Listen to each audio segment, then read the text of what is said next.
Adilabad Congress party assembly incharge Kandi Srinivasa Reddy పేదరైతు కుటుంబంలో పుట్టి స్వయం కృషితో ఎదిగారు. పేదలు కడుపు నింపాలన్న పెద్ద మనసుతో 3 ఏళ్ల కిందట చేపట్టిన నిత్యాన్నదాన కార్యక్రమం నిర్విరామంగా కొనసాగుతుంది. అమెరికా నుండి ఆదిలాబాద్కు వచ్చిన తర్వాత కేసీఆర్ ఫౌండేషన్ను స్థాపించి దాని ద్వారా అనేక సేవా కార్యక్రమాలు కొనసాగిస్తున్నారు. పట్టణంలోని కంది శ్రీనివాసరెడ్డి క్యాంపు కార్యాలయం ప్రజాసేవా భవన్లో ప్రతిరోజు ఎంతో మంది ఆకలి తీరుస్తూ నిత్యాన్నదాతగా ప్రశంసలు అందుకుంటున్నారు.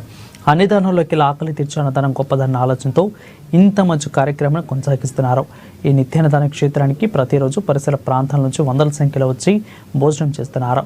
ఒక మంచి ఆలోచనతో ఇలాంటి కార్యక్రమాన్ని నిర్వహించడం అభినందనీయమని కంది శ్రీనివాసరెడ్డిని జిల్లా ప్రజలు నిండు మనసుతో అభినందిస్తున్నారు.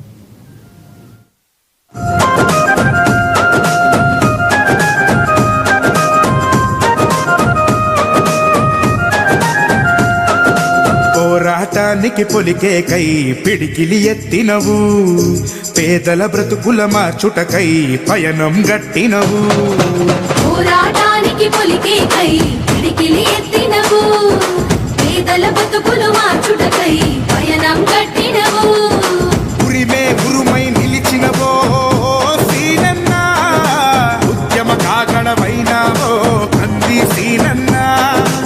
ఊరు ఊరునా హోరు నువ్వై ఓ సీనన్న, గుండె గుండెను తట్టినావు కంది సీనన్న.